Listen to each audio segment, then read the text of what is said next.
Hi. Hi, I'm Fiona Barnett, Director and Head of People at Brand Genetics. I'm delighted to be here with Kim Culmone to talk about driving innovation, the power of diversity, purpose, and impact. Kim is SVP Design at Mattel, where she sets the creative vision for some of the most iconic doll brands in the world. In 2015, she was responsible for leading the way with the purpose-driven Barbie reinvention that secured a time cover and won the prestigious Doll of the Year award from the Toy Association. Barbie today is the most diverse doll on the market, including dolls that represent a huge range of ethnicities, body types, physical abilities. And Kim's made further history, if that wasn't enough, in 2019 when she and her team introduced Creatable World, the first ever gender inclusive doll line. So really excited about this conversation, Kim. And it's clear that purpose-driven innovation has been an amazing catalyst for success for the brands you're building. Barbie, and more recently, Creatable World. But Barbie in particular, those changes were revolutionary for such an iconic brand. And I have no doubt, I mean, in retrospect, of course it was the right thing to do. Of course it was going to be massively successful. Of course you were going to be on the cover of Time. But I have no doubt there were challenges for you and the team along the way. So I'd love to talk about how you put that purpose into action and kind of what helped you keep the faith personally and professionally that you were taking the brand in the right direction. So that was a lot of questions. So the first one, it is. Maybe we can we'll unpack them together. So exactly. let me just start with gratitude and appreciation for being included in this amazing forum. The topic of innovation obviously is one that's very near and dear to my heart, and I think it's so critical to the advancement of humanity in general. And putting purpose behind what we do as designers or innovators is fundamental and foundational.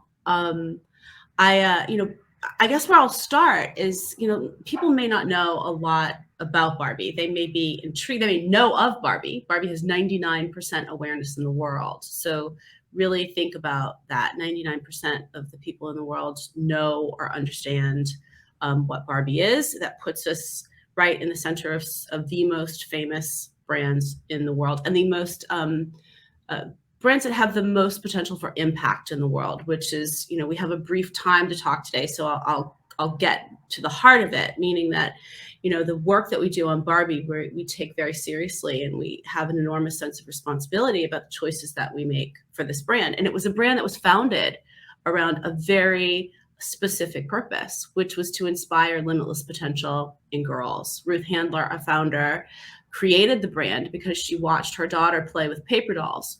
Paper dolls were the only form of toys or play at the time. Barbie was invented in 1959 that let girls project their aspirations of their future selves onto a plaything, but it was only two-dimensional. Boys had all kinds of role play items and toys they could play with. They could imagine themselves in the future. Girls at that time had baby dolls as a three-dimensional doll, which gave them a way to experience one role, which would be in motherhood and caretaking versus perhaps in careers and other aspirations. And so that's a very specific purpose that Ruth had around the brand. When we went about outlining the changes that now have positioned Barbie as the most diverse doll line in the world. So when you think about that, and you think about perhaps held preconceived notions of how some of us in the audience may see Barbie, think of Barbie, I don't know that everyone would always go directly to most diverse doll brand in the world. I think we in the past have been associated with a very specific representation of womanhood or girlhood. And that has really changed. And I know we have some imagery that for those that aren't sure of where we are now in aesthetically. So where we started with the changes on the brand came from the fact that we were listening to our consumers and we weren't getting the playback from consumers that we wanted. While we knew the purpose of the brand and we were very well versed in it, what we may have been putting in the world wasn't necessarily telegraphing or communicating our general purpose to parents of today. It was a really different demographic of parents. It was they want a different imagery for their kids. They wanted different choices for their children as far as play. And while the doll was very successful, we knew that we could do better. And so in 2014, we set out to make a lot of changes on the brand. And the toy itself was just one of the changes. It also, we changed the way we talked about the brand, the marketing that we created and put into the world. So it was a 360 comprehensive revolution and evolution of the brand. And we know that Barbie is best when she evolves, when she's reflective of the world the kids see around them and reflective of the values of society at any given time. You can take Barbie and you can take covers, say, of Life magazine, right? Or something similar to Life and Vogue, and put them next to each other and then pull the dolls out of the same time periods. And you can really start to see that when we are reflective of what's happening in culture, we're at our best. And we can map when we've sort of had missteps on the brand is when we really aren't aligning with what the world is seeing. And I was seeing, and our teams were seeing, more diversity in media. We were hearing louder voices around inclusion. And we knew that in order to stay relevant with our consumer base, we were going to have to make some changes, and we were going to have to unwind some of the things that we had always said about the brand. And we were going to have to really dig deep and be very almost self-analytical and self-critical in some points around, are we doing our best to live up to the promise of the brand that we, for this very brief time in history, are the stewards of. We inherited this brand from others, and we will pass it on to the next generation of leadership at some point. And our intention is to leave it better than we found it. And like I mentioned, that responsibility is a big one. And so the initial impetus to make these changes, it came from our design teams and our own hopes and aspirations for the future of the brand. But the initial spark came from really listening to parents and kids. And then at that point, I went to my team and I said, if you could do anything with the brand right now, you are Ruth, you're inventing it, you're in charge, what would you do? And what changes would you make? And don't worry about codes and things that, we've said we can't do or we won't do or that don't matter. This is their time and their chapter to lead. And out of that came increased ethnic diversity, ability differences represented in the dolls, a host of other changes that we wanted to make. And we set out to methodically set up a plan to shift our marketing as well as our product and set out to change how the world talked about the brand. And it's so important, isn't it, with things that are purpose-driven, that it's credible, that it's seen as more than just lip service by your consumer. So I'm curious if that was, kind of how you went about demonstrating, I suppose, that commitment versus more of a superficial attempt at, being diverse, but really bouncing back quickly into the old ways of thinking. Yeah, I mean, that's also a very complicated question. First of all, we involved external consultation on a lot of the work that we were doing. We made sure, especially when we are looking to represent a community, for example, within the disabled community, including consultants and people with disabilities in our design process, is critical for us. So that's just an example. For example, when we did the doll in the wheelchair, we consulted with medical professionals at UCLA. When we created a doll with a limb difference, we had a young teenage girl who actually has a limb difference, Jordan Reeves. She worked with us, with me and my design team, on that process. So those things are very important right from the start, in the beginning of the design process. But more importantly, it's that it isn't one and done. So in 2016, when we launched the body diversity for the brand, that was a long time ago, and that was just in one segment of the dolls that we create. It's that process is actually documented in a film called Tiny Shoulders: Rethinking Barbie, that follows our team when we were going through that design process. It's actually a really interesting film, just from a feminist perspective as well. So there's that part of it. It's like you can launch it, but then now what? This was just one segment of 12 dolls that we started with. There were 4 of them, 3 new body types added to the original. But then what? There's over 600 SKUs that we do in a year. We need to change the houses so that they are accessible. So we redesigned the dream house so that you could actually fit the wheelchair into the dream house. We extended body diversity across the entire line, including within Ken. We started to release dolls that represented differences in humanity, whether that's a doll with a vitiligo, or we just released the first doll with in-ear hearing aids, with cochlear hearing aids.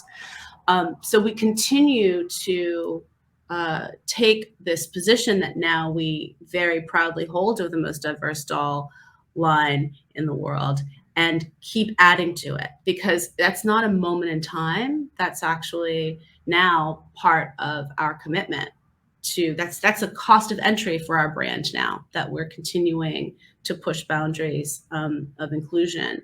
And that's beyond other forms of innovation. I mean, today we're talking about diversity, but there's other areas of innovation that we look at on the brand, whether it's technology or different, whether it's the metaverse, which we're spending a lot of time talking about now. The other part of that continued commitment is not just in product, but it's also in action. So within that time frame, we also started the Dream Gap project, which supports foundations that are closing the dream gap, which is that as early as the age of 5, girls start to believe or have a lack of belief in their own intelligence and ability in comparison to boys. So we're working with foundations and donating money to foundations that are working in partnership with us to close that dream gap. So there, and then also, making commitments to diverse communities, whether that's AAPI or the Black community, and putting money and effort behind what we do, not just us creating profit off of this diversity and inclusion that we're focused on.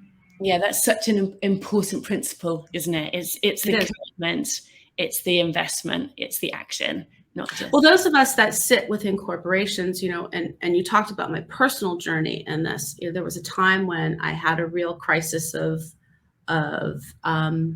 I guess my career and what I wanted to do. Did I want to be in a nonprofit sector, or did I want to stay in a corporation? I've been at Mattel since 1998, so it's been a very long time, and I've worked on the doll brand, in particular Barbie, in some form the entire time.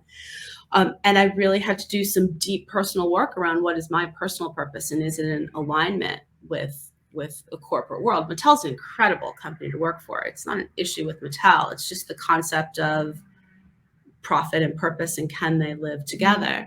And through the work that I did with my coach, I really discovered that in this culture that we're in now, in this day and age, corporations hold so much power.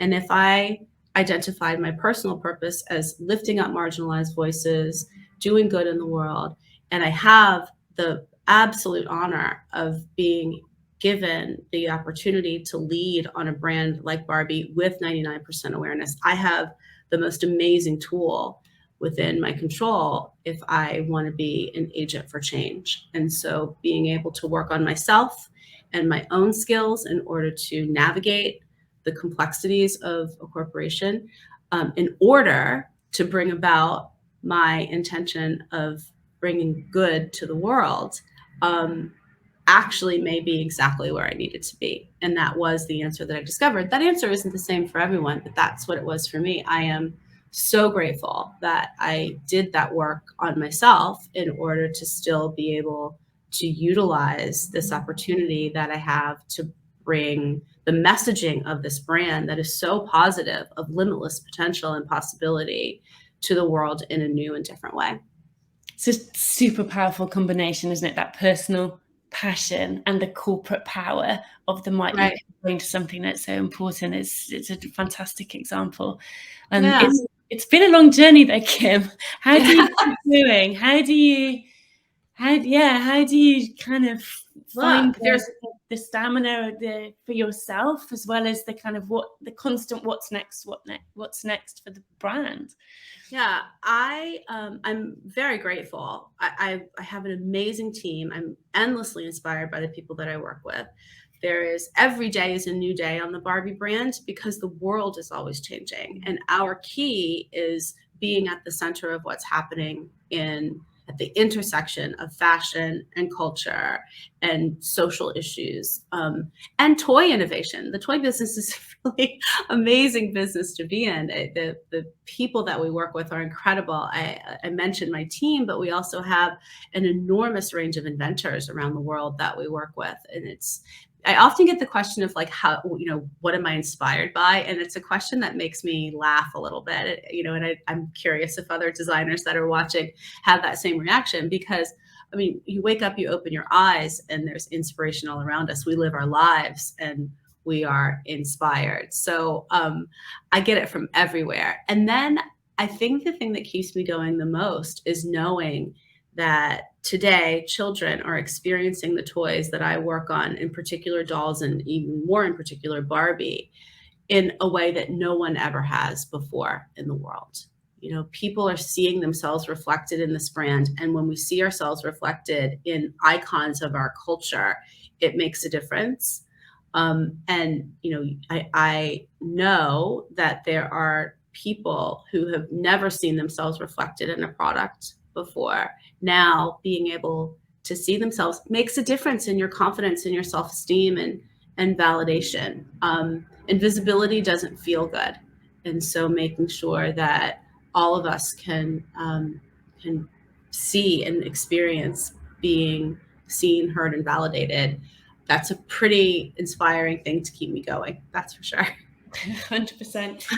And is there an inherent tension though in the sort of commercial viability of the range of representation that you do versus the importance of those kind of more marginalized, those smaller parts of the world where that you're not necessarily going to get the huge, massive sales?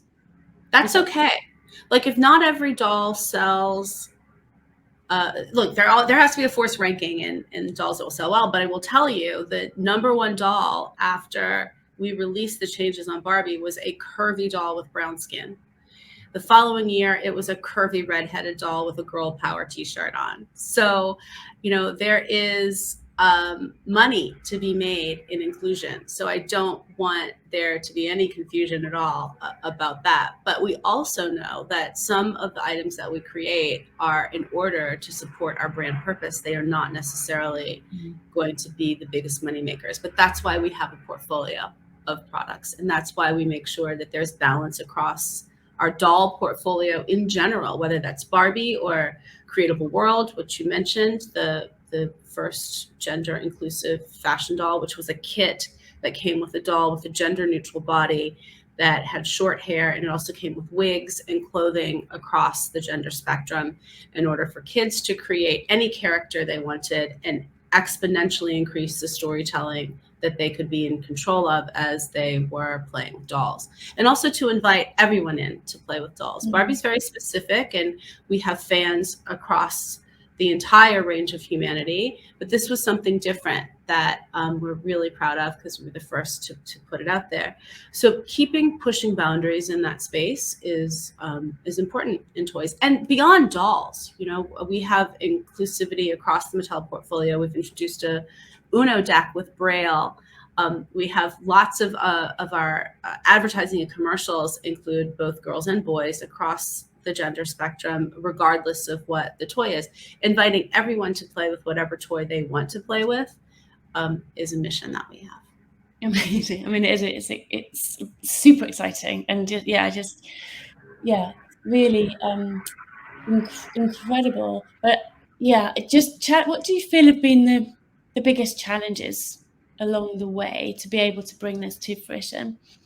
Yeah, I think different phases have different challenges, right? The initial challenge was making sure that all of the different functions across the company were on board with some of these changes. Barbie was still doing well, and it's challenging for change to come. We as designers are provocateurs. We're supposed to look into the future and convince all of those around us that something that they don't know that they need and that they aren't sure that we need to do needs to be done. And so that is our role. And pushing the boundaries and convincing the rest of the folks around us to go forward. Not everybody was on board right away. We eventually did. And frankly, we didn't know that the changes that we were going to make would be successful. We had a inkling, right? But Barbie's a very complicated brand, and the timing that we release things has an impact on success. There's so many factors, as in many product-driven industries. So we weren't sure. We knew that it felt like the right thing to do. So once we had the initial success, which was unbelievably successful, and now we've just posted some of the best numbers on the brand that we have in 20 years. So it continues to be successful for us.